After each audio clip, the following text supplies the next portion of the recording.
Vamos orar pelas nossas contribuições, pelas nossas ofertas e dízimos. Senhor, nós queremos glorificar o Teu nome por toda a Tua bondade e o Teu cuidado conosco. Eu quero Te glorificar pela generosidade dos nossos irmãos, dos Teus filhos aqui com esta obra, com esta casa, que a generosidade deles no Teu reino é uma demonstração de gratidão. Nós Te glorificamos, Senhor, por todo o Teu sustento, por ser o nosso provedor, ser o nosso Jeová Jireh. Obrigado, Pai. Toda honra e toda glória seja dada a Ti e que a nossa contribuição, nosso coração generoso seja uma demonstração de que Mamão não nos controla, e sim o Senhor. Obrigado, Senhor, por abrir portas. Obrigado por cuidar de nós. Em nome de Jesus. Amém. E graças a Deus. Amém. Amém. Glória a Deus. Irmãos, nós estamos numa série maravilhosa, né? Das 7 igrejas do Apocalipse. Eu não sei se todos vocês estão acompanhando desde o primeiro episódio, mas este é o 4º episódio da nossa série. E este episódio será extremamente instrutivo e edificante. Guardem isso. Vai ser extremamente instrutivo e edificante. Guardem o coração de vocês para o final, porque esta é uma palavra cuja promessa tem a ver com o presente, tem a ver com o futuro da igreja. Então no final, a promessa do Senhor Jesus, assim como todas as cartas, falam sobre promessas. Sempre termina a carta com uma promessa, com uma esperança.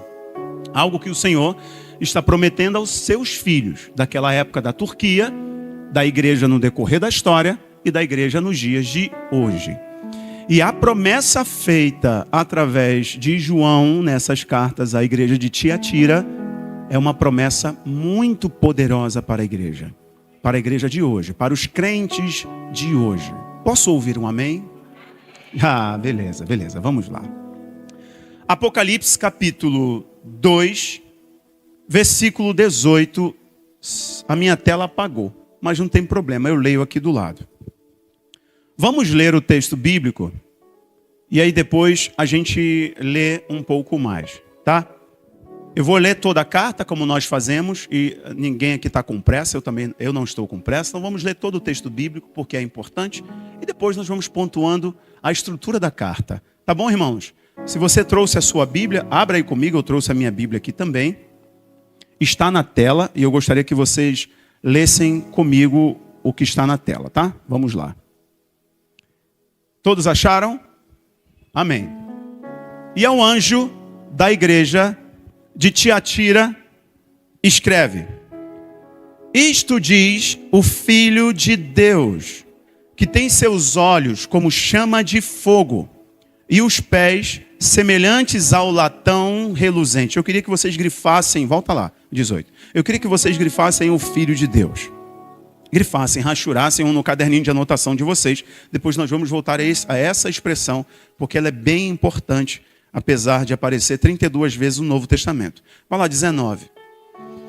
Eu conheço as tuas obras. Grifem aí, tuas obras.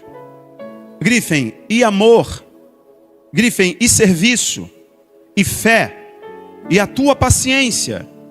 E que as tuas últimas obras são mais do que as primeiras. Versículo 20.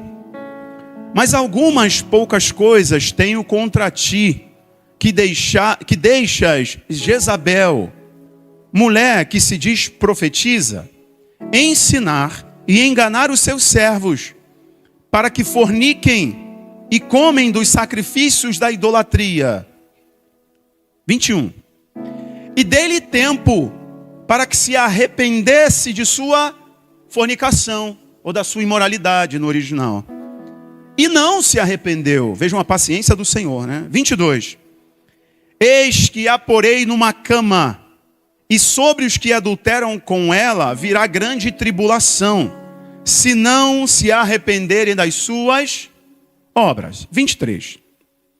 E destruirei com morte a seus filhos, e todas as igrejas saberão que eu sou aquele que sonda as entranhas e os corações. E darei a cada um de vós segundo as vossas obras. Mas eu vos digo a vós, aos restantes que estão em Tiatira, A todos quantos não têm esta doutrina e não conheceram, como dizem, as profundezas de Satanás, que outra carga vos não porei. 25. Mas o que tendes, retende-o até que eu venha. E ao que vencer e guardar até ao fim as minhas obras, eu lhes darei poder sobre as nações. 27. E com vara de ferro as regerá, e serão quebradas como vasos de oleiro, como também recebi de meu Pai. E dar-lhes-ei a estrela da manhã. Quem tem ouvidos, ouça o que o Espírito diz às igrejas. Meus irmãos, esta carta é maravilhosa. O Senhor está sendo extremamente didático e cuidadoso com a sua igreja. A igreja de quem? A igreja de Jesus. Então entendam, Ele está sendo cuidadoso e cauteloso com a sua igreja. A Bíblia vai dizer um pouco mais à frente que o Senhor exorta e corrige aquele que ama. Deus exorta e corrige aquele que ama. Imagine que você é casado e está vendo a sua esposa trilhar um caminho que vai fazer mal a ela. E você não fala nada. Você a ama de verdade? Não. Porque se você a ama de verdade, você vai chamá-la para uma conversa, você vai tentar aparar as brechas, as arestas, fechar as brechas, para que a sua esposa não sofra. A igreja é comparada à noiva de Cristo. Então a noiva é a igreja. Cristo é o noivo e Ele morreu pela sua igreja. Então o Senhor sempre vai exortar a igreja, para que a igreja corrija a sua rota e se volte genuinamente para Ele, porque Ele é fonte de toda a vida. E o Senhor nos ama tanto, que Ele quer nos ver crescer, prosperar, multiplicar. Porque o trabalho do mal, João capítulo 10 vai dizer que o trabalho do diabo é roubar, matar mas Cristo veio para dar vida e nos dar vida em abundância. Então todas as vezes que eu ouço o conselho de Cristo e eu obedeço, eu estou me aproximando dessa fonte que jorra e jorra em abundância. E é por isso que o Senhor nos corrige, Ele ajusta a nossa rota, porque Ele nos ama. Então vamos começar assim, olhando para essa pessoa bonita que está do seu lado, esses olhos azuis que está aí do seu lado. Imagina essa pessoa de olhos azuis, irmão. Imagina se Deus dá asa à cobra, dá nada. Imagina você, Vinícius, de olhos azuis. Imagina. Fala para ele assim: o Senhor te ama demais. Ok. Então vamos lá. Essa carta aqui, ela é uma carta que está no círculo perfeito. Lucas, pode colocar nas imagens. Está no círculo perfeito das cartas romanas. Está no círculo perfeito das cartas romanas. As cartas seguiram o circuito da rota dos correios de Roma. A primeira carta é a carta de Éfeso, e a última carta fechando o ciclo da Ásia Menor, que era o correio romano, até Laodiceia, que no caso é a última igreja ali da Ásia Menor. Essa é a região hoje da Turquia. Só tem ruínas dessas igrejas. Algumas cidades até permanecem com um nome semelhante. Mas essas igrejas, de fato, elas existiram.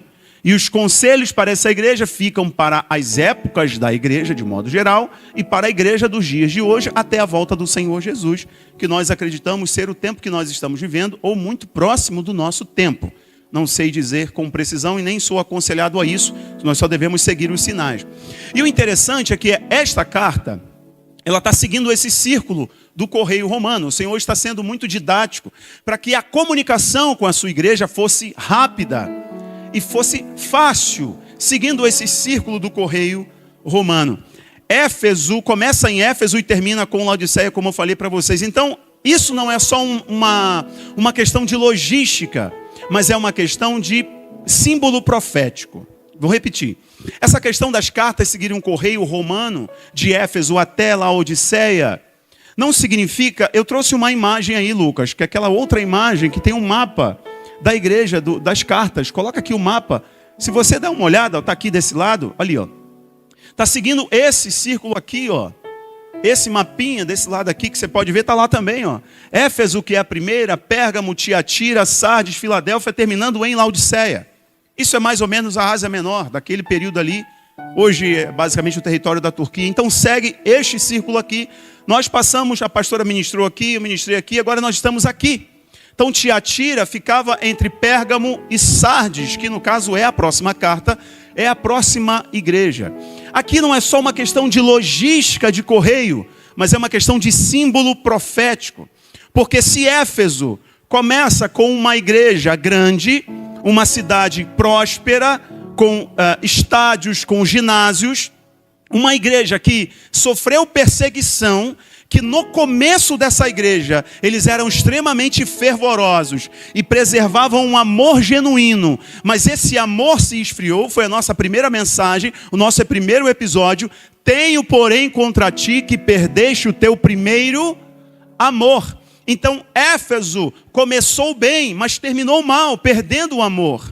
E agora nós estamos chegando em Tiatira. Tiatira começou pequeno. Ela começou como uma cidade pequena, sem relevância política. Mas Tiatira está no meio das 7 igrejas. Tiatira é a 4ª carta. E isso é profético, isso é simbólico. Deus não faz nada aleatório. Deus faz tudo intencionalmente para nos ensinar. Tiatira está no meio, e é por isso que Abacuque, o livro de Abacuque, capítulo 3, versículo 2, vai dizer assim: aviva, ó Senhor, a tua obra no meio dos anos. Porque no começo a gente realmente inicia com muito fervor, com muito afinco, né? Se dedicando, orando, né? Escuta um louvor, já é qualquer coisa, a gente está arrepiado, está emocionado, porque é o começo. Mas com o decorrer da maturidade cristã, da caminhada cristã, das atividades, né? Da atividade laboral, da vida mesmo, o trabalho, ou as tribulações, a gente acaba criando mais casca e se tornando cético em algumas coisas. E a gente acaba perdendo a força motriz, o elo principal, a coluna nevrálgica da obra de Deus. E qual é isso? 1 Coríntios capítulo 13, versículo 13. Agora permanecem 3 coisas: a fé, a esperança e o amor. A saber, o amor é o mais importante. E é por isso que, bota ali de novo a imagem do mapa, e é por isso que Tiatira está no meio. Porque mesmo Tiatira sendo a menorzinha cidade, ela é a que mais cresceu no amor. Mesmo sendo uma cidade que politicamente é irrelevante, tinha uma economia pujante, mas era uma cidade politicamente irrelevante, a igreja não era tão grande. Mas é a única que o Senhor registra que ela cresceu em amor. Que ela cresceu e preservou o amor. Está nos dizendo, no meio da tua vida, no meio da tua caminhada, reaviva o teu coração, reanima o teu coração, recupera o amor, cresça em amor. Em tudo que você fizer, precisa traduzir essa marca: eu faço por amor. Aqui no meio, o Senhor está dando um recado para toda a sua igreja. Toda a sua igreja. Se você perder isso que Tiatira perdeu, já era, tudo vai desandar. É um conselho, porque se você manter o seu amor crescendo, você não terminará como Laodiceia. Laodiceia é a igreja que apostatou. É a igreja morna, vamos dizer assim, é melhor dizendo.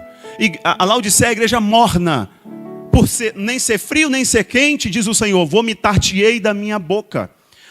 A Laodiceia é a igreja que perdeu o amor completamente. E por isso troca a boa doutrina de Cristo, o bom evangelho, por qualquer outra doutrina. Porque ela não ouviu o conselho no meio dos anos, no meio das cartas. Que no caso está ali Tiatira. Vocês estão comigo? Estão compreendendo? O Senhor é intencional em todas as coisas. E ali é um ponto de virada espiritual na igreja. É um ponto de virada espiritual no crescimento do amor. Se a primeira fala que Éfeso esfriou o amor, Tiatira cresceu no amor. Tiatira é pequena em expressão, mas ela representa muito espiritualmente, é o que a gente tem que entender aqui.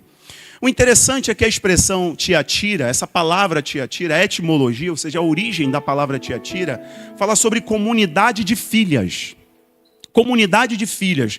E é legal porque o Senhor vai fazer uma correção na jornada da igreja de Tiatira, assim como vai fazer uma correção conosco hoje, sendo instrutivo conosco, nos orientando. Ele vai falar sobre uma mulher que é Jezabel, que não é especificamente uma mulher, está falando ali de um símbolo de prostituição, de um espírito ou arquétipo, algo que representa imoralidade, que a igreja está permitindo. E é interessante que Tiatira, então, significa comunidade de filhas. A Bíblia diz que Israel é chamada de filha de Sião. Ou quando Israel abandonou a aliança com Deus e virou escrava na Babilônia, também foi chamada de filha da Babilônia, porque se prostituiu com outros deuses, esqueceu da aliança com Deus, esqueceu da comunhão com Deus. E aí o Senhor vai usar esse elemento mulher, esse elemento feminino, que é Jezabel, que no caso não é uma mulher especificamente, é um arquétipo, é um símbolo, é o que representa, para fazer com que esta filha de Sião voltasse para o eixo e não permitisse mais que Jezabel a controlasse. Bom, vocês vão perceber que essa mensagem é extremamente atual, é para hoje, é para agora. Vocês vão perceber isso, e eu falei com os homens da Forja outro dia. Quem é Tiatira? Como que era a cidade de Tiatira? Vamos fazer uma viagem no tempo aqui rapidamente, sem ser enfadonho. Tiatira é uma cidade que não era muito grande, e também não era muito relevante em seus templos. Nesse período, na cultura greco-romana, os templos representavam muito sobre a economia da cidade, sobre o poder da cidade. Os seus teatros, etc. Suas arenas, etc. Mas Tiatira tinha muita relevância econômica. Tiatira, não sei se vocês lembram, de livro de Atos, capítulo 16, versículo 14. Não sei se vocês lembram desse fato. Se você está bem acostumado a manusear as escrituras, eu gostaria muito que a nossa igreja fosse uma igreja que pessoas amam manusear a Bíblia Sagrada, que você tenha amor e paixão pela Bíblia Sagrada. Amém? Amém, glória a Deus. Como pastor, fico muito feliz em ouvir isso. Atos capítulo 16, versículo 14, vai contar uma história de uma mulher chamada Lídia. Lídia foi uma mulher que se converteu em Filipos por causa de uma pregação do apóstolo Paulo. E Lídia era uma comerciante de púrpura, que tingia os tecidos. Lídia estava ali representando alguma guilda, algum centro comercial, algum sindicato de Tiatira. Lídia, Atos capítulo 16, versículo 14, era de Tiatira. Tiatira era muito famosa pelas suas tecelagens. Tiatira também era muito famosa pelos seus centros de forja, como que chama isso? Usinagem, manipulação do bronze. Tiatira era muito famosa pelas suas usinas de manipulação do ferro e do bronze. Tiatira também tinha muitos centros de artesanato ou de manufaturas, e no caso de tecidos. Eram muito conhecidos, eram muito famosos. E a púrpura que Lídia vendia é destacada em Atos capítulo 16, quando o apóstolo Paulo prega para ela. Só que tem uma coisa aqui interessante. Essas associações de centros de produção, seja de tecelagem ou de usinagem, de bronze, etc., eles tinham sindicatos, associações, as guildas. E para as pessoas fazerem parte dessa atividade produtiva, elas tinham que participar desses sindicatos. Esses sindicatos tinham festas pagãs, tinham cultos promíscuos, tinham cultos a Apolo, a Diana, tinham cultos aos deuses pagãos.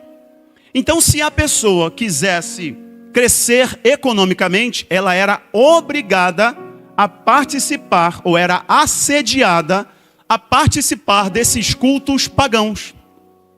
É mais ou menos o que a gente vive hoje, se você já está na sua cabeça contextualizando. Para fazer determinada coisa, você precisa aceitar aquele suborno. Você precisa participar daquele negócio. Não, você só finge que não viu. Você está participando do mesmo modo. Você fingiu que não viu. Você viu, mas falaram para você ser omisso. Bom, chamaram você para o esquema de algum modo. É assim, se você não fizer, você não faz parte. Se você não fizer, você não ganha. Porque se você não aceitar, você também não ganha, não tem jeito. Nesse tempo aqui, os crentes estavam sendo assediados para crescerem economicamente, a participarem do esquema. E esse esquema envolvia adoração a outros deuses. E Deus não divide a sua glória com ninguém. Porque só Deus é verdadeiro. Só Deus é verdadeiro.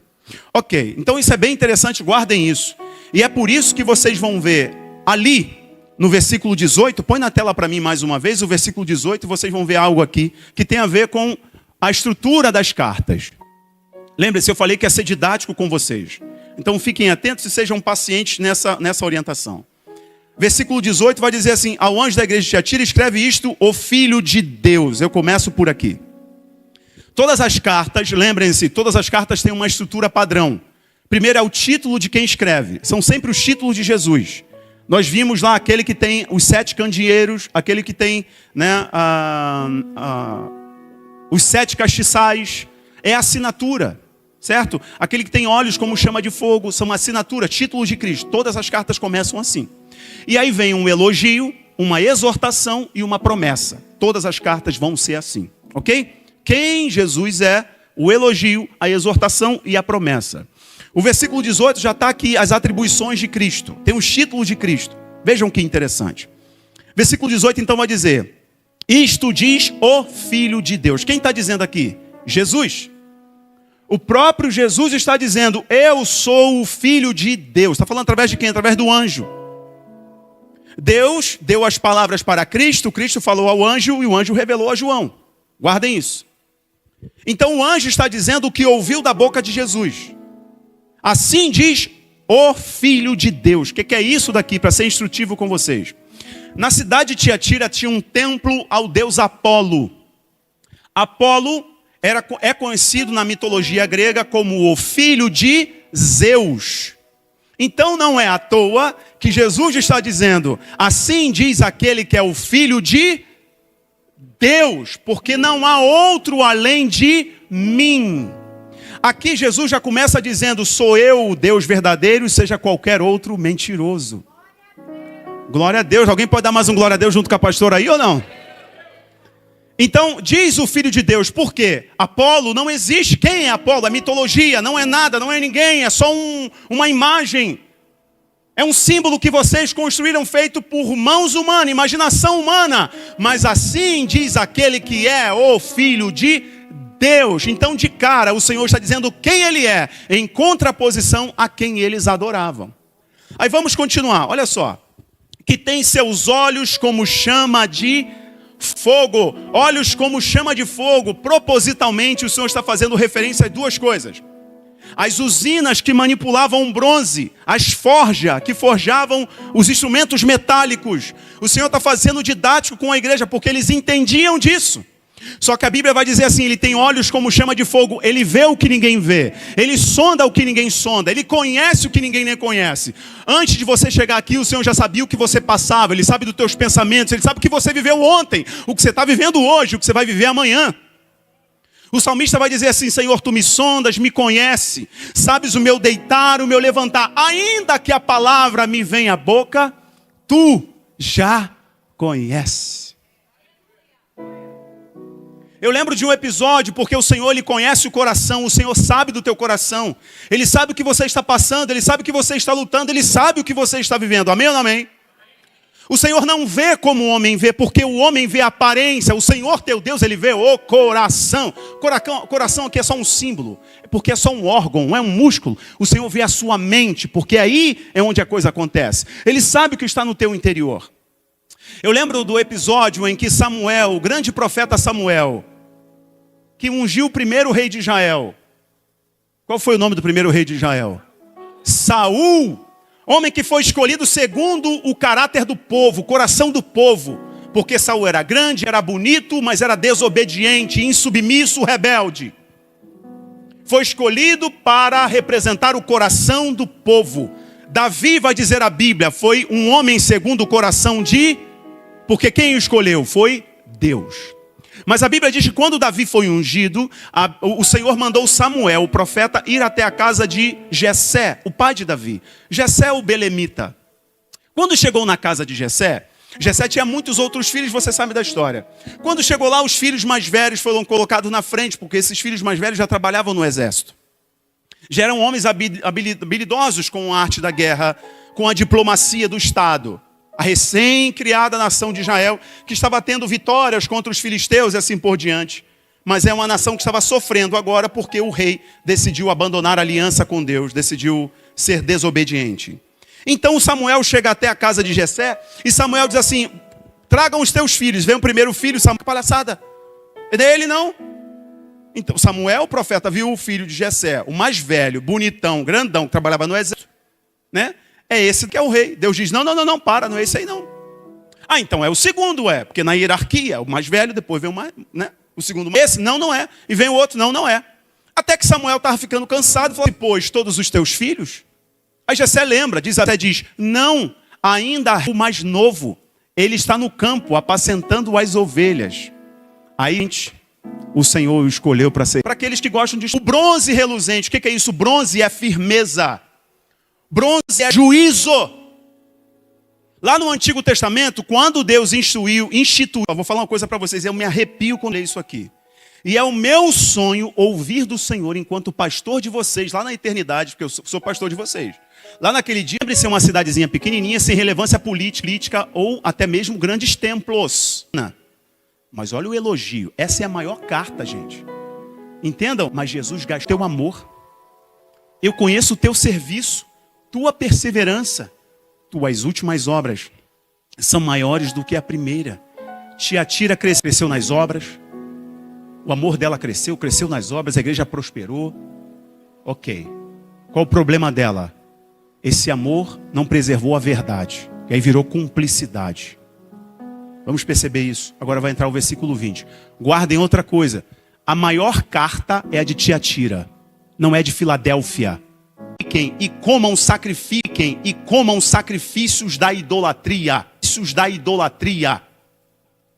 Veja o que está acontecendo com essa igreja. Cresce, as obras crescem. Ela ama o Senhor. E aqui, amar significa amor de igreja para Deus e amor para com o próximo. Ela estava cumprindo os 2 mandamentos. Ame o Senhor teu Deus. Deus, tu vira crente, sapateia e pega fogo. Te persegue para ver. Mas tem uma coisa, te ofereça, sutilmente, melhor dizendo. Sutilmente te ofereço uma teologia mais confortável, mais agradável. Relativizando o mundo espiritual, relativizando a oração, relativizando, porque o livro de Filemão é uma carta incompleta, porque a Bíblia é um livro já obsoleto, ele está incompleto, né? Não se abra mais a Bíblia na igreja, não precisa, por quê? Porque eu já domino tudo, porque eu já sei tudo. Sutilmente ele se infiltra, Pérgamo, ele se infiltra, oferece uma outra teologia. Porque tudo que os pais da igreja sofreram para a igreja ser o que é, esses caras agora estão reinventando, atualizando a Bíblia, atualizando o culto, ou seja lá o que for. Eu estou falando de modernidade, irmãos. Eu não estou falando da igreja ter parede preta, azul, amarela, cor de abóbora, vermelho, sei lá mais o quê. Quem quiser pintar de branco, hospital, preto, irmãos, painel de LED. Tem gente que fala assim, painel de LED, por quê? Isso é coisa do diabo. Não dá isso pro diabo não, irmão. O diabo não criou isso aqui não, irmão. Tem que ser uma pessoa muito inteligente para fazer isso, irmão. O que a igreja não pode perder? A igreja não pode alargar a porta que é estreita. A igreja não pode alargar o caminho que é estreito. A porta do céu é uma só. A vestimenta que entra no céu, acho que Deus só vem, que o culto só foi poderoso quando canta forró. Jacó segurou o anjo e não deixou subir. Aí botou um rock and roll do diabo. O diabo não criou essas coisas não, irmão. O diabo não cria nada. Ele só estraga o que Deus fez. Ele tenta estragar para corromper as pessoas. Não é sobre isso. É sobre a falsa teologia. É a falsa doutrina. É o falso evangelho. Que as pessoas facilmente se apegam. Enquanto estão preocupadas em criticar a cor da parede de uma igreja. A cor do painel, ou sei lá, a calça apertada do irmão, apesar que tem uma calça apertada aí que preciso dar um conselho por varões aí. Brincadeiras à parte do pastor, perdão, I'm sorry. Ok, então Tiatira foi permissiva com esse espírito, que como eu falei em Pérgamo, no episódio de Pérgamo, se eu não posso destruir a igreja, Meire, perseguindo, eu destruo ela se infiltrando. E se a igreja não estiver vigilante com jejum, com oração, exemplo do testemunho que eu dei do satanista que se infiltrou numa igreja em Brasília, quem estava aqui domingo sabe, ou assista depois no canal do YouTube esse testemunho. Ele se infiltra, porque é mais fácil destruir por dentro. Porque por dentro o cupim corrói e você não percebe. Quando notou, está desabando a casa. Assim é teu casamento, se você não perceber, está lá o cupim, a erva daninha crescendo, você não está percebendo. Cuida do coração da tua esposa, rapaz. Cuida da mente do teu marido, mulher. As palavras que você fala para ele, porque fica. Homem, cuidado que tu fala com a tua mulher. A mulher guarda o que ela ouve. Cuide do coração da tua esposa.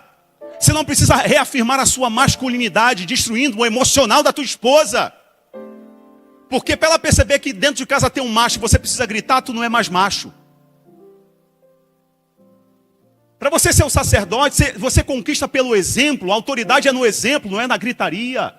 Não é batendo na mesa, porque tu está batendo na mesa, exigindo respeito, tu é só um pagador de contas. Porque quando a tua autoridade, o seu sacerdócio é conquistado com o exemplo, os teus filhos repetem, a tua esposa te respeita. Porque esse nível de sacerdote é aquele que dá vida pela esposa. E qual é a mulher aqui que não amaria o homem que daria vida por ela? Todas. Posso ouvir um amém, meninas? Homens, guardem isso no coração de vocês. Não deixe se infiltrar no meio de vocês aquilo que pode destruir a caminhada. Aquilo que pode roubar de vocês a esperança do final. Vou falar do final. Se vocês não se atentarem a este detalhe, a esperança do final não vai ter mais sentido porque vocês não chegaram lá. Morreram no meio do caminho, Tiatira está no meio, morreram no meio do caminho porque foram negligentes, permissivos com esse espírito que se infiltra. Vamos lá. Quem foi Jezabel? O espírito de Jezabel. Quem foi Jezabel? Presta atenção nisso daqui, ó. Olhem para mim. Pode esquecer a tela um pouquinho. Quem foi Jezabel? A Bíblia diz que Jezabel, você vai encontrar isso no livro de Reis. Jezabel foi uma princesa, filha de um rei e sacerdote de Tiro e Sidom. Jezabel é filha de um homem chamado Etbaal, sacerdote de Baal. Este homem era um sacerdote de Baal e Astarote. Jezabel significa casada com Baal. Vamos entender o que é isso. A Bíblia está dizendo que essa igreja, o problema dela é que ela deixava uma mulher se infiltrar no meio e que era Jezabel. Aqui é um arquétipo, é um espírito que tentava destruir essa igreja, o amor dessa igreja. Estão comigo ou não? Ok, beleza, ok, perfeito. Então vejam. A Bíblia vai dizer então que essa mulher, Jezabel, ela casou-se com um homem chamado Acabe.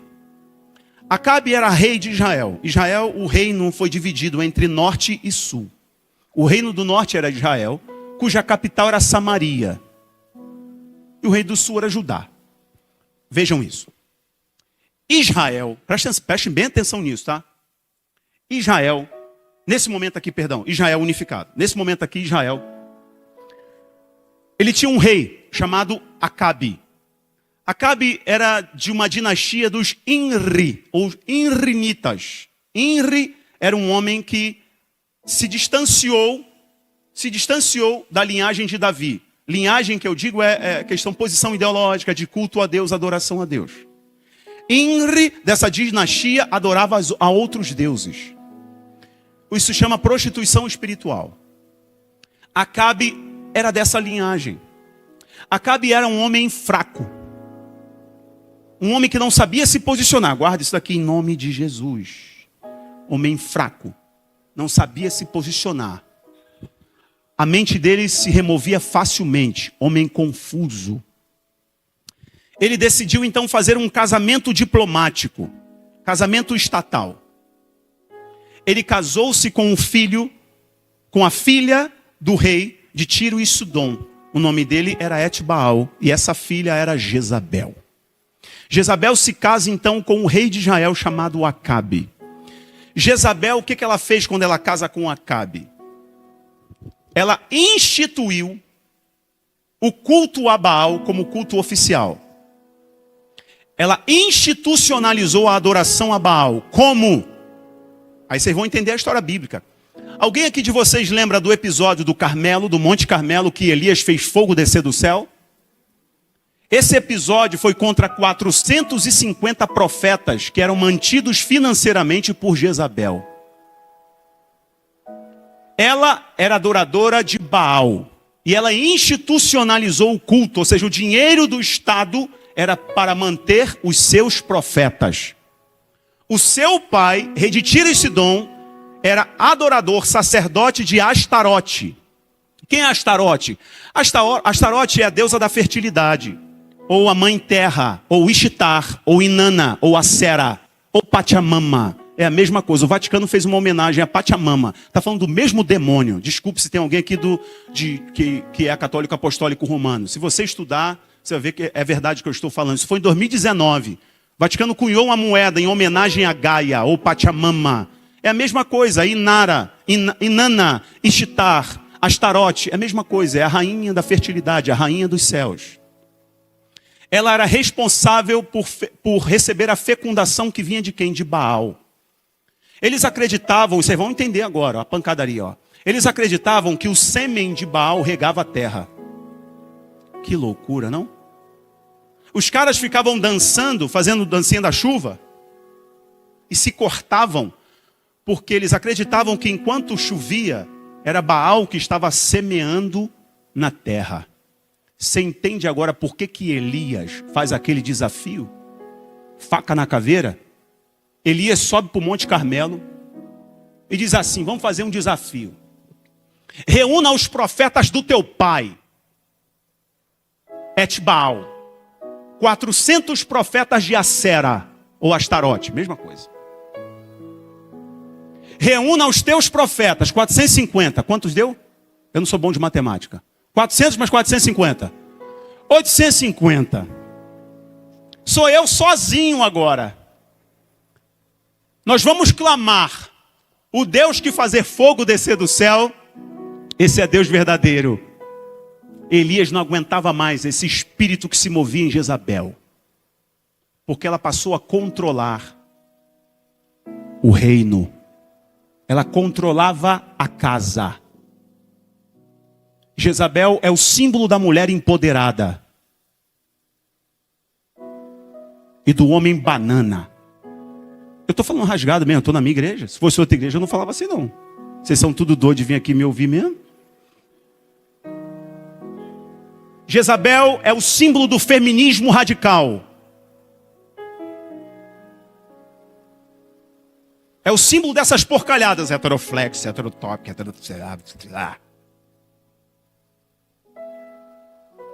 Acabe não opinava mais em nada. Acabe não mandava mais em nada. Porque quando o homem é omisso, alguém se assenta no trono. E Jezabel estava sentada no trono e ela sabia como manipular as mentes. Sabia como manipular o rei para fazer aquilo que agradava. Elias não queria mais suportar isso. Não aceitava mais isso. Foi para o Monte Carmelo. Sobe aí, vamos lá. E os caras ficaram da manhã até o meio do dia. Se cortavam, faziam tudo e nada acontecia. Elias chegou para dar uma zombada nele. Falou assim: clama mais alto. Será que Baal não saiu de férias? Clama mais alto, talvez eu não esteja ouvindo. Aí quando eles se cansaram, Elias pegou as pedras do altar. Que o altar estava derrubado, porque onde Jezabel governa não tem altar. Elias falou: para derrubar Jezabel, eu preciso levantar o altar. Quer botar as coisas em ordem na tua vida? Recupera o altar. Recupera a oração. Bota Deus como prioridade. Coloca Deus em primeiro lugar na tua vida. Tu vai ver se não vai funcionar as coisas. Tá bagunçado. Não vai ser num passe de mágica. Passe de mágica é o diabo que oferece. Deus é processo. Não se cura um câncer com uma aspirina. É um processo. Vai doer, vai apertar. Não vai ser muito legal no começo, mas no final é do jeito que você sonha. Elias vai e recupera o altar. pega as pedras, 12 pedras, recupera o altar. E a oração de Elias: Senhor, mostra para eles que eu sou o seu profeta e que só há um Deus verdadeiro. Pum! Desce fogo do céu, consome o animal, consome a água, consome as pedras, não sobra nada. O que Elias faz? Elias pega uma faca e Elias passa o cerol em 850 profetas. 450 de Baal e 400 do pai de Jezabel, que era o sacerdote de Acera. 850 profetas são eliminados.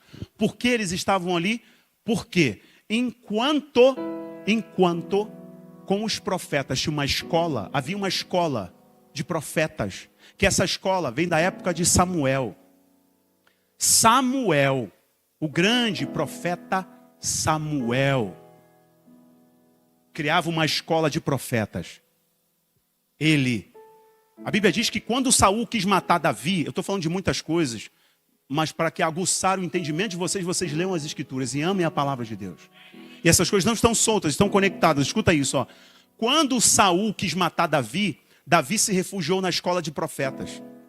Se não falha a minha memória, era em Ramá. Se não falha a memória, está o professor ali. Em Ramá. Samuel está lá. Davi foi se esconder, porque o rei Saul queria matar ele. Aí o que o rei fez? O que Saul fez? Mandou os seus espias armados para poder ir lá pegar Davi. Quando os caras chegam na casa dos profetas, a Bíblia diz que o Espírito do Senhor envolveu eles, eles começaram a profetizar. Foram para matar Davi e começaram a profetizar. Aí Saul vê que os caras não voltam. Eu mandei os caras para lá matar Davi, pô. E os caras não voltaram. Aí mandou um outro grupamento. Quando os caras chegam lá, mais um. Começa a profetizar.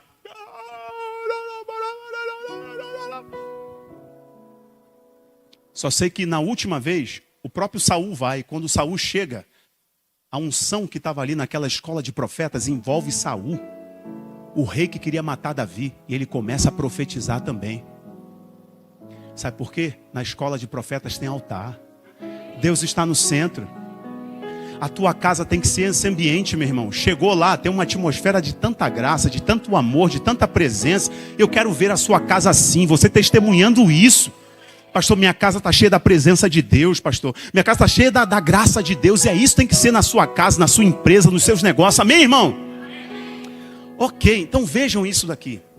Elias sabia muito bem o que estava acontecendo. Jezabel, ela institucionalizou esse culto a outros deuses. E foi derrubando os altares. O que ela fez? Jezabel, ela fez assim, ó.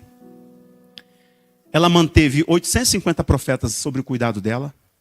Ela matou os profetas do Senhor. Matou, literalmente, os profetas do Senhor. Ela introduziu o sacrifício de criança em Israel. Há um outro deus, um outro demônio antigo chamado Moloque.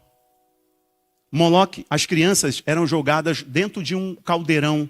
Ou alguns historiadores dizem que é tipo como se fosse meio homem, meio touro, com a boca aberta, feita de bronze, e as crianças eram jogadas ali. E os israelitas sacrificavam seus filhos em troca de prosperidade, em troca de dinheiro. Isso não está muito longe de hoje não, irmãos. Muitos homens sacrificam a saúde emocional do filho com a desculpa de que estão trazendo dinheiro para casa. A pior coisa que tu vai fazer para o teu filho é dar dinheiro para ele, se a única coisa que tu tem a oferecer é dinheiro. Tudo de melhor que você pode oferecer para o teu filho é caráter, é o abraço de pai, é o conselho de pai, é a presença paterna, e a tua esposa também. Muitos homens hoje sacrificam uma família dizendo que é pelo bem da família, é pelo crescimento, que nada, se tornou um escravo de mamon, cara. Como eu vejo homens que me procuram, pastor, você pode me ajudar? Por quê? Porque eu odeio meu pai. São pessoas pobres? Quem te disse? São pessoas ricas.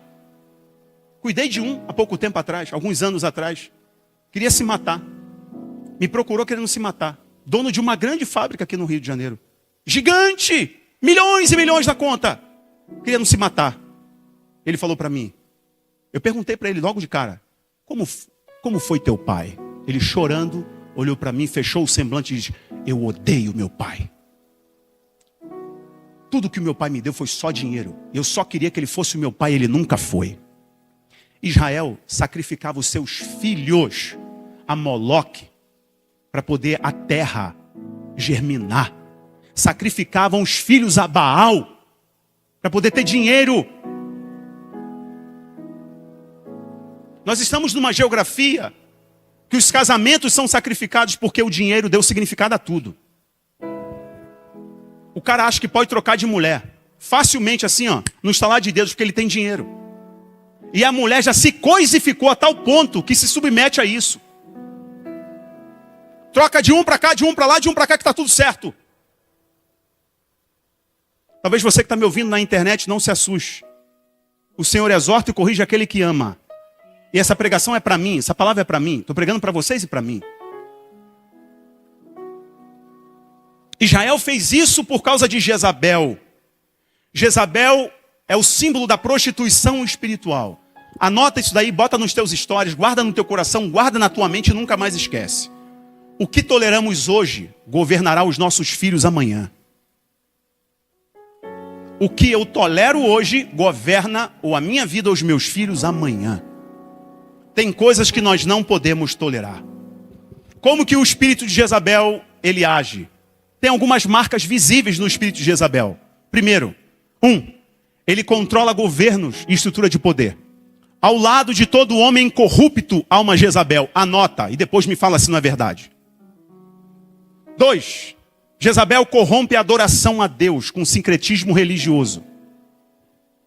3, Jezabel promove doutrinas que impedem o arrependimento genuíno. Como que ela faz isso? Quais são os métodos desse espírito? O que ele faz quando ele se infiltra? Manipulação emocional. 2, rebelião contra a autoridade espiritual. 3, emasculação do sacerdócio masculino. Emasculação do sacerdócio masculino. Não é mais homem. Como que ela faz isso? Terceiro ponto, silenciando as vozes proféticas.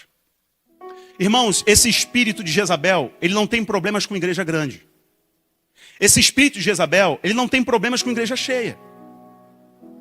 Esse espírito de Jezabel não odeia pregador famoso.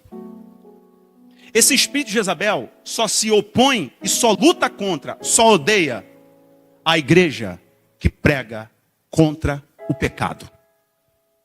Por quê? O diabo já foi vencido, sim ou não? Eu vou repetir isso, vocês precisam responder com convicção. Isso é fundamento da fé. O diabo já foi vencido na cruz, sim ou não? A morte já foi vencida com a ressurreição de Cristo, sim ou não? O que não foi vencido ainda? A sua carne. Porque isso não é trabalho de Cristo, é seu trabalho. Ele mostrou o caminho dizendo que ele venceu, ele foi tentado em todas as coisas, não caiu em nenhuma delas. O diabo tentou ele na ganância, no dinheiro, no orgulho, tentou em tudo. E ele não caiu em nenhuma delas. Jesus nos ensinou o caminho. Como homem, 100% homem, provando que é possível você vencer a sua carne. Só que tem que ser uma luta diária. Jezabel odeia a igreja que prega contra o pecado e aponta o caminho da santidade. Pois se a igreja apontar esse caminho de santidade, e aqui eu não estou falando de ser ignorante, de ser grosso, de não ser legal, não é nada disso. Eu estou falando de pregar contra o pecado, que é o inimigo da humanidade, contra a nossa carne. Aí o espírito de Jezabel se opõe. O que estava acontecendo com a igreja de Tiatira era exatamente isso. Jezabel decidiu então criar dentro dela um sistema que enfraquecesse esse amor. Ela podia amar, esse amor só tinha que ser permissivo. Esse amor só tinha que ser negligente. Escute o que eu vou falar para vocês agora e nós vamos caminhar para a parte final, tem só mais 15 minutos. Olha isso. Vejam como essa pregação aqui ela é necessária e urgente para os dias de hoje. Meus amados irmãos em Jesus. Eu fui fazer uma pesquisa quando ministrei para os homens do Forja. Cadê os homens que vão no Forja? Levanta a mão aí, vai lá. Ok, maravilha. Eu fui fazer uma pesquisa que eu preguei para eles, ministrei com eles, nosso bate-papo, não é pregação, é bate-papo mesmo. Coisa de homem com Bíblia, é essa parada nossa lá. E eu falei para eles sobre a maior crise hoje entre homens e mulheres, mas afeta principalmente os homens. Isso tem a ver com o Jezabel. Escuta isso aqui, ó. Um instituto de pesquisa chamado Barna Group, que é um instituto de pesquisa dos Estados Unidos, fez uma pesquisa em 2024. Agora, na cara do gol. Olha isso aqui, ó. Descobriu que 68% dos homens que frequentam igrejas assistem pornografia regularmente. Irmãos, quase 70% dos homens que frequentam a igreja assistem pornografia regularmente. Descobriu que 76% dos jovens cristãos de 18 a 24 anos consomem pornografia ativamente.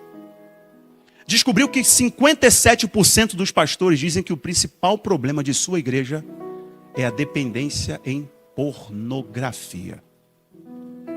56% dos divórcios são causados por causa da pornografia. A pornografia vende mais do que a NFL, do que a NBA, do que a MLB, do que a ABC, CBS e NBC somados. Somando as grandes cadeias de televisão e as grandes ligas esportivas dos Estados Unidos, a pornografia paga mais, vende mais, porque tem mais gente para consumir. Assustador, não? Agora vejam isso, 70% dos pastores de jovens relatam que adolescentes procuraram eles para lutar contra a pornografia nos últimos 12 meses. 70% dos pastores de jovens falam assim, olha, cara, 70% deles me procuraram e o problema é pornografia. 33% das mulheres cristãs com menos de 25 anos assistem pornografia pelo menos uma vez na semana. Esse não é um problema dos homens, esse é um problema da sociedade. As pessoas estão viciadas em pornografia. Por quê? Porque esse espírito que se move nos ares influencia as mentes. E hoje a pornografia está no TikTok. A pornografia está em qualquer rede social. Está num artista que influencia a mente das pessoas, influencia a cabeça das pessoas, elas relativizarem um padrão de moral e de ética. Então aquilo que não era mais aceitável para o teu pai, para você, hoje já se tornou glamourizado. E a sociedade hoje está cultuando e não percebe que é o espírito de Jezabel. O altar de Jezabel hoje, ele é digital. Não é físico, ele é digital. Quando o Senhor está fazendo esse alerta, ele está falando sobre um cuidado. Pastor, como não cair no espírito de Jezabel? Como não cair? Jezabel tenta um homem na primeira área dele. Orgulho. Orgulho. Pô, cara, deu mole, velho. Se você não responder, se você não ficar, vão falar o que de você? O homem, ele é testado o tempo inteiro no orgulho. Foi onde o diabo tentou Jesus, Mateus capítulo 4, na tentação do deserto. Orgulho. Jezabel, para fazer o homem cair, ela diz assim, você não precisa mais de cobertura espiritual. Você não precisa mais de pastor. Você não precisa mais ser discipulado. Você não precisa mais congregar, você precisa mais de igreja. Não precisa mais. Orgulho. Sentimento de impunidade é onde ela pega. Comigo. Eu sei. Eu sei sair disso aí. O outro caiu, não. Comigo vai ser diferente. É um sentimento que com ele não vai acontecer. Ele acha que consegue ter 2 mulheres e a casa não vai cair. Ele acha que consegue manter-se em contratos escusos e a casa não vai cair. Sentimento de impunidade. Terceiro, como Jezabel seduz, frieza espiritual. Cessa a oração, despreza a palavra e se acomoda. É onde esse espírito entra. Relativismo. Isso não é tão grave, pastor. Deus entende. Ninguém é perfeito. O que importa é o amor. Qual é o resultado disso? Morte espiritual. Não se tem mais temor, se perde a sensibilidade e acaba perdendo o caminho. A igreja que não confronta Jezabel, ela se assenta no altar. Não esqueçam isso. Pastor, como que eu venço o espírito de Jezabel? Tem jeito, tem como vencer. Primeiro, não se testando. Você sabe as áreas das suas concupiscências. Não se teste. Para de se testar, meu irmão. Para de passar na beira do precipício, e achar que não vai acontecer nada com você, rapaz. Bloqueia do WhatsApp, ué. Por que aquelas enviadas do diabo têm acesso ao teu Instagram e te mandam mensagem no direct e tu responde? Por que tuas ex-namoradas têm acesso a você e te respondem? Tu sabe que a tua mulher não gosta? Para de passar na beira do precipício, rapaz. Para de se testar. Irmãos, eu não me testo. Eu sei algumas áreas que eu não me testo, passo longe. E todos os homens aqui, todos os homens, não podem se testar na área da sexualidade. Porque todo homem tem uma fraqueza nisso, porque se é homem, se não tiver uma fraqueza, a gente tem que orar por você. Está faltando testosterona. Não tem isso, pastor, minha fraqueza é mulher. Todo homem tem fraqueza nessa área, filho. Então vigia 2 vezes, ora 2 vezes. Passa longe. Vai dar carona. Vai dar carona. Tá só você no teu carro? Não dê carona para a mulher. Se for uma situação de vida ou morte, vai no banco de trás. Ah, pastor, mas vai você é indelicado. Problema. Depois, se você não for indelicado, vai ter que contornar as más línguas falando mal de você. E destruindo o teu casamento. Não ande na beira do precipício, não se teste. Você sabe se tem uma concupiscência na área do dinheiro, não se teste, cara. Não se teste, o trabalho necessário, sonho necessário. Tinha um amigo meu que tinha uma frase, ele falava assim, me ligava e falava, amigo, eu só quero o que me basta para eu não morrer no deserto. Eu falei, entendi, amigo. É só para eu não morrer no deserto, meu irmão, porque eu não posso dar mole em algumas coisas. Segundo, não dê voz. Se você deixar crescer, se deixar falar demais, já era. Vai cair na lábia. Deus permitiu o diabo falar no jardim do Éden? Sim ou não? Deus permitiu o diabo falar no jardim do Éden para Adão e Eva? Sim ou não? Sim.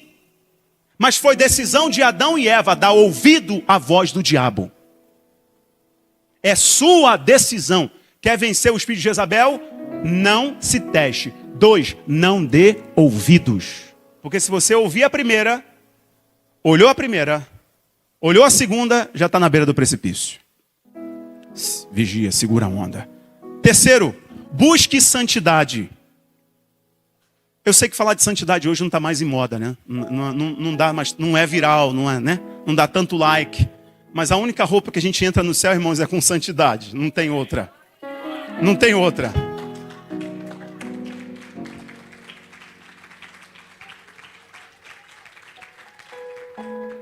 Pastor, como que se vence o espírito de Jezabel?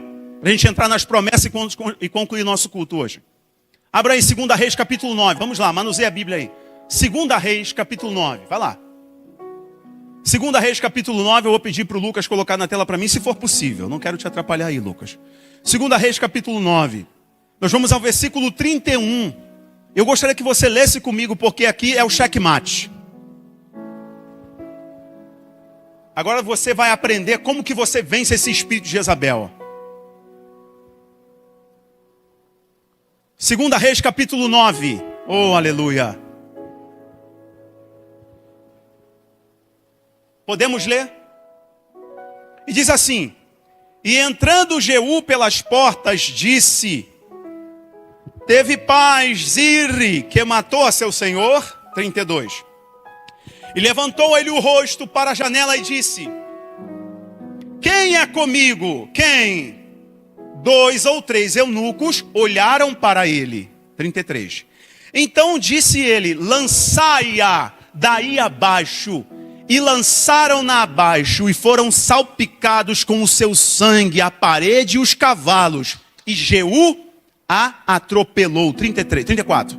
Entrando ele e havendo comido e bebido, disse: olhai por aquela maldita e sepultai-a, porque ela é filha de rei. 35. E foram para sepultar, porém não acharam dela senão somente o crânio, os pés e as mãos. 36. 36 tem aí? Ou termina aí, né? Vai para outro capítulo, é isso? 36. Não tem mais? Tá bom, não tem problema. Foi o que eu mandei para você. Tá bom. Não tem problema não. Escuta isso aqui, ó. Olha isso aqui. Presta bem atenção nisso. Jeú foi ungido pelo auxiliar do profeta. O auxiliar do profeta disse assim, ó: vá até a cidade e lá vai ter um homem chamado Jeú, guerreiro, homem valente, fiel, obediente. Unja ele, porque assim diz o Senhor, ele é o próximo rei. Então o auxiliar do profeta foi até ele, chegou até ele e disse assim: assim diz o Senhor, hoje tu és ungido rei de Israel. Derramou o óleo na cabeça dele e picou a mula, saiu fora. Por quê? Porque Jezabel ainda estava no palácio. Jezabel ainda mandava, manipulava o rei. Aí, esse homem chamado Jeú era guerreiro. E estava já invocado com Jezabel. Ele falou, a gente tem que acabar com ela, porque se não derrubar o espírito de Jezabel, não adianta levantar outro rei, porque ela manipula a cabeça do rei. Porque ela representa os demônios. Então o rei vai estar sempre pagando a obrigação. Alguém está me entendendo ou não?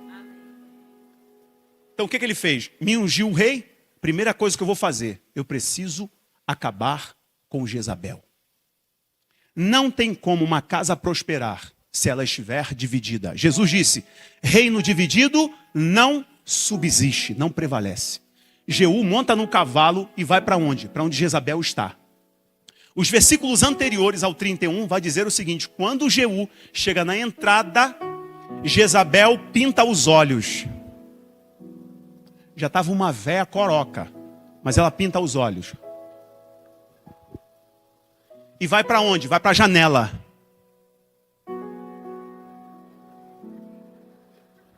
Nem combina comigo esse negócio.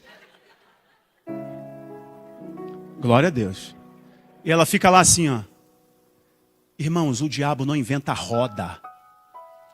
Homem, ela vai onde? Na sedução. É uma velha. Já corrompeu muitos corações de homens. Ela usa a mesma arma. As armas do diabo são todas velhas. E as nossas já são conhecidas, é a gente que ignora. É oração, jejum e palavra. Acabou. O Espírito do Senhor vai te revestir, vai te ungir e não vai ter mal que vai prevalecer contra você. Jeú acabou de ser ungido. Quer vencer? Receba a unção na tua vida. Como vem a unção? Se aproxime do Senhor. Quando você se aproxima do Senhor, irmão, é algo que acontece no mundo espiritual. Um revestimento que não adianta. Onde você chega, o Espírito do Senhor está contigo. Não há trevas que resistam. Não há. Vocês podem dar um amém aí? Um glória a Deus, um aleluia? Ok, beleza. Aí Jeú está vindo no cavalo, ó, cheio da unção, está vindo no cavalo. Quando ele vê ela, assim, ó, estilo namoradeira, com o olhinho pintado, ele grita assim, será que tem alguém aí para derrubar essa mulher daí? E os homens na mesma hora, empurram Jezabel da janela. Ela cai, se espatifa toda. O profeta tinha profetizado no início do capítulo 9 de que os cães comeriam a carne de Jezabel e ela sequer poderia ser sepultada. E aconteceu exatamente como o profeta disse. Como que se vence Jezabel? Empurrando da janela. Não há jeitinho legal de se vencer esse espírito, a não ser sendo radical. Sabe de onde vem, qual a origem da palavra radical? É do latim, raiz. Só tem como vencer esse espírito com raiz. Ou seja, quanto mais eu me aprofundo em Deus, dificilmente eu serei removido das minhas bases. Só tem como vencer. O que o Senhor está dando conselho para a igreja do meio dos tempos. Já li a posição geográfica. Do meio, a quarta carta. No meio. Vençam agora ou vocês se entregarão na apostasia. Só tem um jeito, sendo radical. Não tem como negociar com esse espírito. Ele te remove da posição que você está. Ele te domina. Ele toma o que é teu. Sua mente sempre estará confusa. Você sempre estará na sensação de que precisa pagar alguma obrigação. A igreja é noiva. Jezabel quer fazer com que a noiva santa vire uma amante. Essa não é a posição, essa não é a igreja. Só tem um jeito de vencer o espírito de Jezabel. Com radicalismo. Agora veja uma coisa aqui interessante. O versículo 21 do capítulo 2. De Apocalipse, perdão. Apocalipse capítulo 2, versículo 21, a gente vai concluir agora. Olha como o Senhor é maravilhoso conosco. Ele está vendo, Marcos, ele está vendo o que está acontecendo conosco, ele está vendo o que está acontecendo com a igreja. Porque os olhos dele são os olhos como chama de fogo, hein, David? Olhos como chama de fogo, ele vê todas as coisas, ele sabe o que a gente está passando, ele nos ama, o Senhor te ama demais. Ele quer ver o teu bem, ele quer ver você crescendo, ele quer ver você feliz. Ele quer ver teus filhos prosperando. Ele quer ver a tua empresa voando, decolando. Porque isso é sinal da bênção dele na tua vida, meu irmão. Ele te ama e ele está sendo paciente com você. Mesmo o Senhor percebendo que Tiatira estava sendo tolerante com esse espírito, ele foi paciente. Olha o versículo 21. Dei-lhe tempo para que se arrependesse. Isso é amor. Porque qualquer outra pessoa já tinha passado a foice. Ele está dizendo, eu estou te dando tempo, dei tempo para que se arrependesse. Jesus ainda estava demonstrando misericórdia. O Senhor está dando tempo à sua igreja, tal, não está, meus irmãos? O Senhor está dando tempo à igreja do Brasil, tal, não está, meus irmãos? Irmãos, eu acredito num grande avivamento que virá sobre o Brasil. Mas sabe por que esse avivamento não tem como vir agora? Por causa do espírito de Jezabel que ainda controla muitas mentes.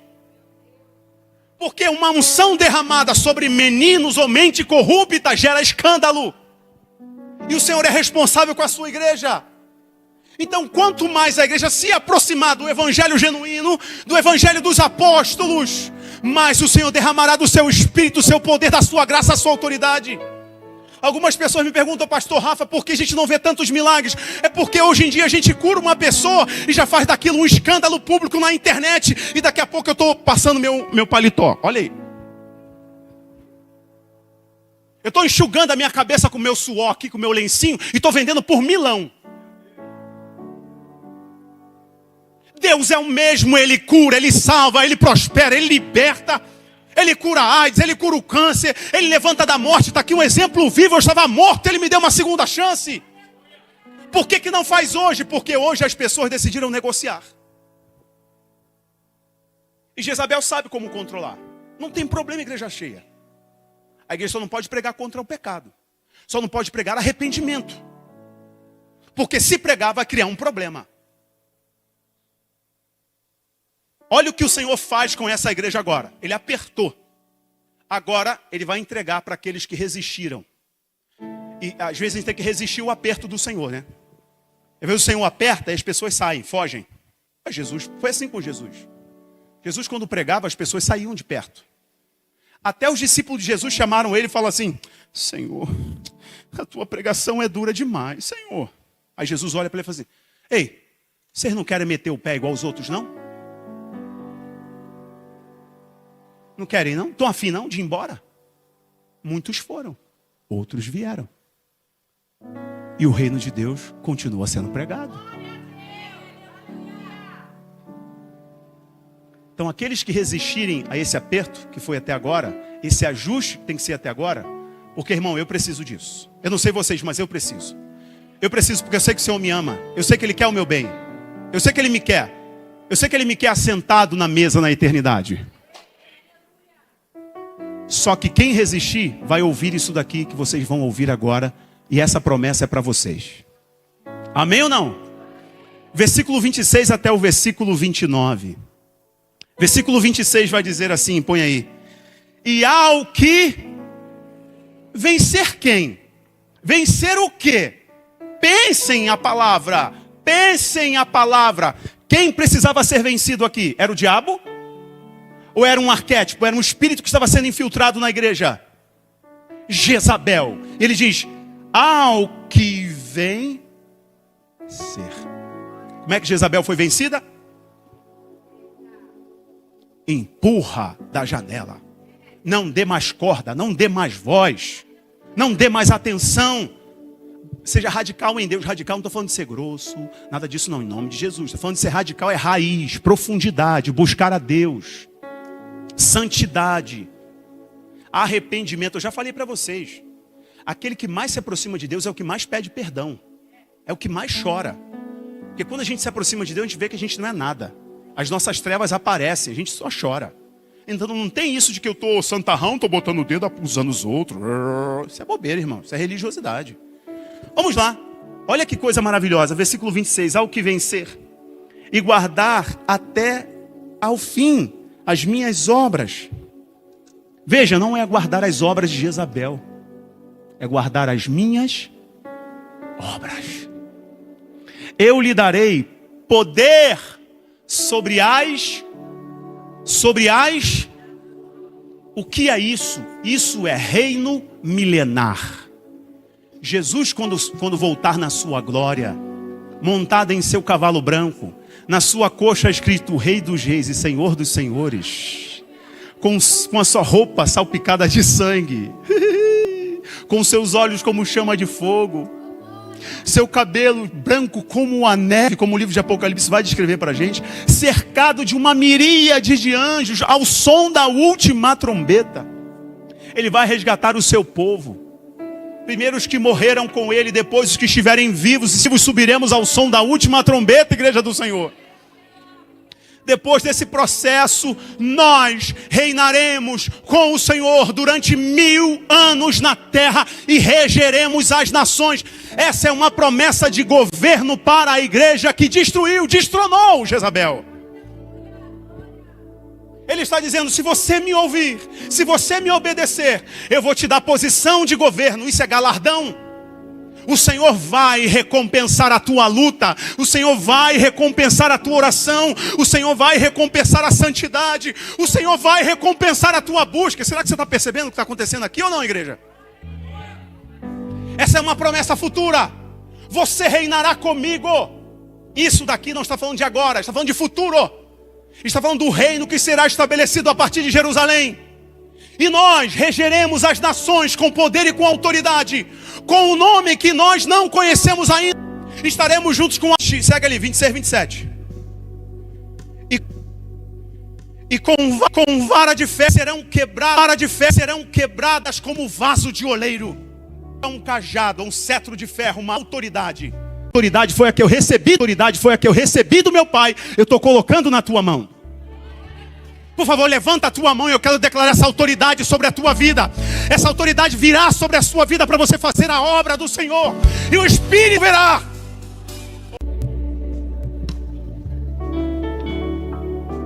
O Senhor está falando que nos colocará numa posição que não pode ser removida.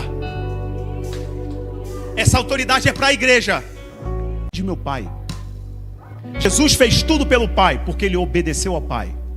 Eu não sei se vocês estão percebendo o nível que essa palavra está conduzindo vocês. Vocês recebam em nome do Senhor Jesus. Serão curados em nome de Jesus. Não há demônio, não há trabalho, não há nada feito, porque você não presta mais nada. Eu sou a raiz e a geração de Davi. Resista mais um pouco, resista mais um pouco, porque eu já estou vindo. Ele está dizendo para essa igreja, aguente mais um pouco, porque vai valer a pena.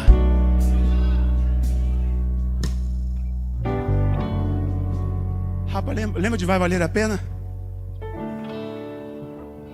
Vai valer a pena.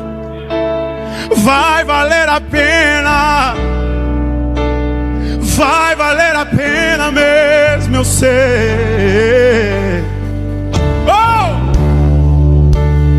Vai valer a pena. Lugares altos, vai valer a pena.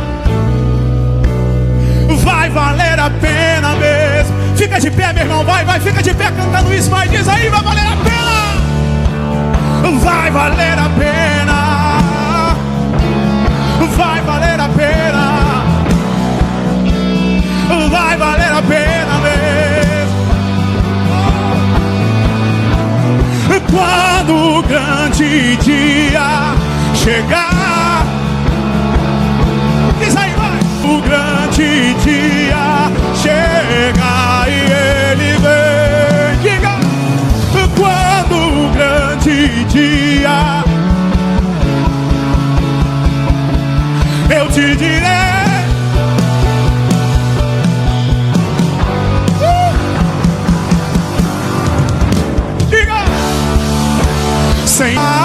Vamos, igreja!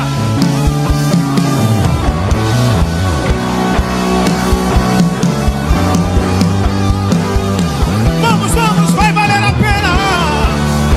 Senhor, valeu a pena! Oh! Senhor, valeu!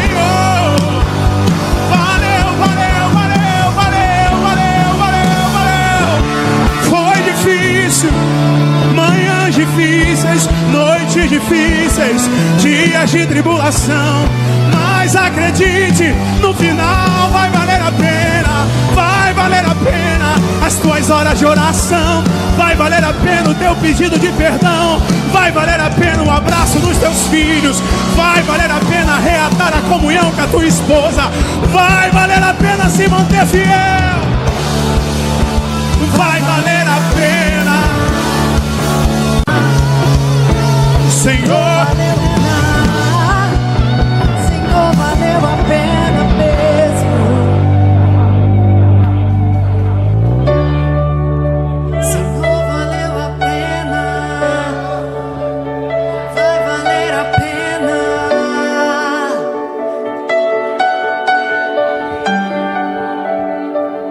Eu acredito que nesse momento eu preciso liberar o altar para você que precisa vir aqui ter um momento de oração, dobrando os seus joelhos. Eu quero liberar o altar para pessoas que precisam vir aqui receber mais uma porção de graça e de força para continuar lutando, resistindo até a volta de Cristo.